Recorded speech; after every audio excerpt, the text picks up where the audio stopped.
మొన్న ఒక ఆయన 88 సంవత్సరాలు గడిచిన 20 సంవత్సరాలుగా, ఇది 10 ఏళ్ల క్రితం జరిగిన విషయం, 20 సంవత్సరాలుగా రోజు రాత్రి లేవటం 10 గంటలకు, 12 గంటలకు, 2 గంటలకు, 4 గంటలకు లేవటం, ఉచ్చలు పోసేదానికి పోతే 2 చుక్కలు వస్తాయి, మళ్ళా కష్టపడితే మళ్ళా వెనక్కి వచ్చి పడుకోవటం, నిద్ర లేదు.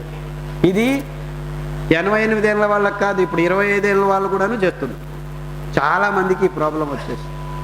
సో మీరు చేయాల్సింది ఇంతే, ఆ కాఫీలు, టీలు, చక్కెర, పాలు ఆపు చేస్తే కషాయాలు, పునర్నవ కషాయం, సాదాపాకు కషాయం, అతిబల కషాయం, ఇప్పుడు అతిబల అనేది చేర్చుకోండి, అందరికీ ఎక్కడంటే అక్కడ దొరుకుతుంది, చూశాను తెలంగాణ ప్రాంతంలో. తాగండి. 6 వారాల్లో రోజుకు రాత్రి 5 సార్లు లేవాల్సింది 1 సారి లేవటం జరుగుతుంది. ఇంకొక 6 వారాల్లో అది ఆగిపోతుంది. 6 నెలల్లో పూర్తిగా బాగైపోయి అతనికి 92 సంవత్సరాలు వరకు మొన్న వరకు ఉన్నిన్నాడు.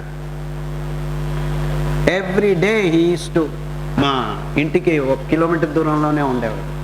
రోజు వాకింగ్ వచ్చి, సార్ రాత్రి బాగా నిద్రపోయాను, సార్ రాత్రి బాగా నిద్రపోయాను అని అలా అనిపి చెప్పేసి వెళ్ళిపోయాను. అంటే వయస్సు ఎంతున్నా కానీ జీవం జీవమే,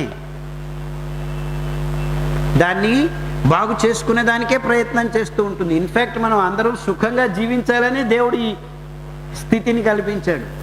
మనమే కావాలి కావాలి అని చెప్పి లేనిపోనేటివన్నీ మన జీవితంలోకి తెచ్చుకొచ్చి గబ్బు లేపుకొని ఇలా బతుకుతున్నాం. Very simple. ఎందుకు? Modern, in the name of science, in the name of development, in the name of progress, in the name of money.